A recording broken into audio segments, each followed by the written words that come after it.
চলতি বছরে পবিত্র হজ ও ঈদুল আজহাকে সামনে রেখে সম্ভাব্য তারিখ বিবেচনায় 6 দিনের সরকারি ছুটি অনুমোদন করেছে মধ্যপ্রাচ্যের দেশ সংযুক্ত আরব আমিরাতের মন্ত্রিপরিষদ।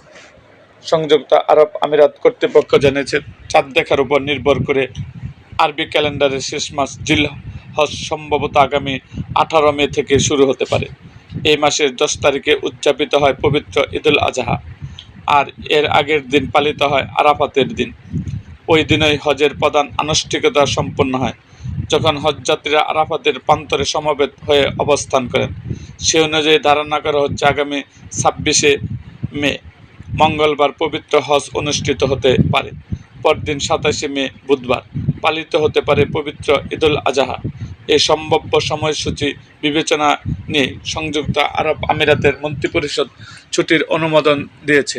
দেশটিতে নিয়মিত সাপ্তাহিক ছুটি থাকে 2 দিন, শনি ও রোববার।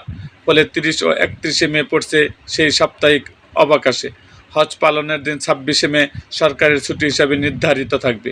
পাশাপাশি 27 থেকে 29 মে পর্যন্ত ঈদুল আজহা উপলক্ষে ছুটি ঘোষণা করা হয়েছে। অর্থাৎ সব মিলে এবারের ঈদুল আজহা ঘিরে আগামী 26 থেকে 31 মে পর্যন্ত মোট 6 দিন সরকারি ছুটি উপভোগ করবেন দেশটির বাসিন্দারা। সংযুক্ত আরব আমিরাতের সঙ্গে মিল রেখে সৌদি, কুয়েত, কাতার, বাহরাইন ও ওমান, এমনকি মধ্যপ্রাচ্যের প্রায় সব দেশে একই তারিখে ঈদ উদযাপনের সম্ভাবনা রয়েছে।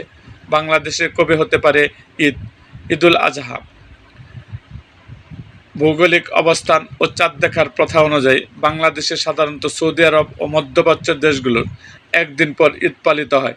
সেই হিসাবে বাংলাদেশের 2026 সালের 28 মে বৃহস্পতিবার পবিত্র ঈদুল আজহা উদযাপিত হওয়ার প্রবল সম্ভাবনা রয়েছে।